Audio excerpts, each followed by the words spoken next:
యాదాద్రి భువనగిరి జిల్లా చౌటుప్పల్ మున్సిపల్ కేంద్రంలో నేతన్న భరోసా, నేతన్న భీమా, నేతన్న పొదుపు పథకాలపై అవగాహన కార్యక్రమం జరిగింది. ఈ కార్యక్రమానికి చేనేత జౌలి శాఖ director, principal secretary Shailaja Ramaiah హాజరయ్యారు. ఉమ్మడి నల్గొండ జిల్లా వ్యాప్తంగా పెద్ద సంఖ్యలో నేతన్నలు పాల్గొన్నారు. ఈ సందర్భంగా శైలజా రామయ్య మాట్లాడుతూ రాష్ట్ర వ్యాప్తంగా మొదటి చేనేత అవగాహన సదస్సుని ఉమ్మడి నల్గొండ జిల్లా నేతన్నల కోసం చౌటుప్పల్ పట్టణంలో నిర్వహిస్తున్నామని తెలిపారు. మాస్టర్ వేవర్స్, సొసైటీ మెంబర్స్, కార్మిక సంఘాల నేతన్నలు ఈ సదస్సులో పాల్గొన్నారని ఆమె చెప్పారు. ప్రభుత్వం చేనేత అభయహస్తం పథకం కింద నేతన్న భరోసా, నేతన్న భీమా, నేతన్న పొదుపు, రుణమాఫీ పథకాలను తీసుకొచ్చిందని, వీటిపై చేనేత కార్మికులకి అవగాహన కల్పిస్తున్నామని వివరించారు.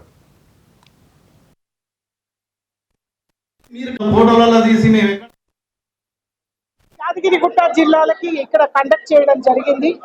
ముఖ్యంగా ఇక్కడ చుట్టుపక్కల ఉన్న సొసైటీలు, తర్వాత మాస్టర్ వీవర్స్, తర్వాత కార్మిక సంఘాలు అందరూ కూడా రావడం జరిగింది. అన్ని పథకాలు అమల్లోకి తీసుకొస్తున్నాము. ఆ కార్యక్రమంలో ఉన్నాము డిపార్ట్మెంట్. ముఖ్యంగా రుణమాఫీ పథకము, చేనేత భరోసా పథకం, బీమా పథకం, ఈ 3 పథకాలకి ఈ నెల ఆఖరి వరకు ఎంపిక చేసుకోమన్నాము. బెనిఫిషరీస్, అర్హులు ఉన్నటువంటి బెనిఫిషరీస్ అందరినీ కూడా చేనేత భరోసా పథకం కింద 24,000 ప్రతి సంవత్సరానికి చేనేత కార్మికుడు, అనుబంధ కార్మికుడికి ఇవ్వడం జరుగుతుంది. చేనేత కార్మికుడికి 18,000, తర్వాత అనుబంధ కార్మికుడికి 6,000 ఒక సంవత్సరానికి ఇవ్వడం జరుగుతుంది. ఈ పథకం కింద జియో ట్యాగ్ అయినటువంటి మగ్గాల్లో ఉన్నటువంటి కార్మికులందరినీ కూడా ఎంపిక చేసుకుంటూ వాళ్ళకి ఒక లేబుల్, తెలంగాణ ఆథెంటిక్ వీవ్స్ అని ఆ లేబుల్ కూడా ఇస్తున్నాము.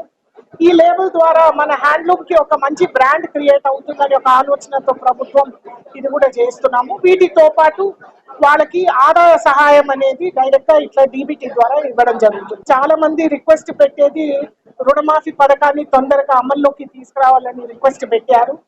ఇది కూడా మేము ఖచ్చితంగా తొందరగా ఎంపిక చేస్తున్నాం.